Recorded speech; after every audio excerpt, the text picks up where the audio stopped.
Jeddah میں خلفائے راشدین کے زمانے کے آثار قدیمہ دریافت سیاحت کے فروغ پر ایک عرصے سے مملکت کی خصوصی توجہ ہے۔ اسی کے پیش نظر ویزا کے اجراء میں کافی آسانیاں پیدا کی گئی ہے اور سیاحوں کے لیے تفریحی مقامات میں اضافہ کیا جا رہا ہے۔ جدہ کے تاریخی علاقے میں 25,000 آثار قدیمہ کے باقیات دریافت ہوئے ہیں، جن میں سے بعض کا تعلق خلفائے راشدین کے زمانے سے بتایا گیا ہے۔ مقامی میڈیا کے مطابق جدہ کے تاریخی علاقے میں 4 مختلف مقامات سے کھدائی کے دوران آثار قدیمہ دریافت ہوئے ہیں۔ ان مقامات میں مسجد عثمان بن عفان، تاریخی شونا، مشرقی خندق اور شمالی بوٹ شامل ہیں۔ جدہ کے تاریخی علاقے میں آثار قدیمہ کی دریافت ولی عہد شہزادہ محمد بن سلمان منصوبے کے تحت ہوئی ہے، جس میں جدہ کی تاریخی حیثیت کو اجاگر کرنا اور آثار قدیمہ کی حفاظت شامل ہے۔ نومبر 2020 میں جدہ کے تاریخی علاقے میں آثار قدیمہ کی دریافت کے لیے کھدائی کا کام شروع کیا گیا تھا اور اس دوران کئی اہم تاریخی باقیات دریافت ہوئے تھے۔ تحقیق کے مطابق مسجد عثمان بن عفان میں کی جانے والی کھدائی کے دوران ایسے آثار دریافت ہوئے ہیں جن کا تعلق پہلی اور دوسری صدی ہجری سے بتایا گیا ہے۔ یہ آثار قدیمہ خلفائے راشدین کے زمانے سے تعلق رکھتے ہیں، جبکہ اموی، عباسی اور مملوکی ادوار سے لے کر 15ویں صدی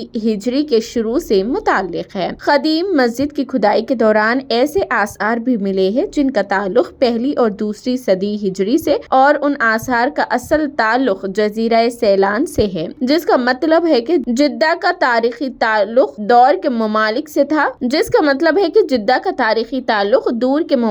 تھا۔ مذکورہ مسجد میں دریافت ہونے والے آثار قدیمہ میں ایسے برتن بھی ملی ہے جو 16ویں اور 19ویں صدی عیسوی سے ہے اور یہ اصل میں چین سے لائے گئے ہیں۔ تاریخی شونا مقام پر کھدائی کے دوران ایسے برتن ملے ہیں جن کا تعلق 16ویں صدی عیسوی سے ہے اور یہ اصل میں یورپ، جاپان اور چین سے لائے گئے تھے۔ باب مکہ علاقے میں کھدائی کے دوران مشرقی خندق دریافت ہوا ہے، جس کا تعلق 8ویں صدی عیسوی سے بتایا گیا ہے۔ ایسے خطبے بھی ملے ہیں جو جدہ کی تاریخی قبرستان میں ہونے والی دریافت سے ملتے جلتے ہیں اور ان کا تعلق 8ویں اور 9ویں صدی عیسوی سے بتایا گیا ہے۔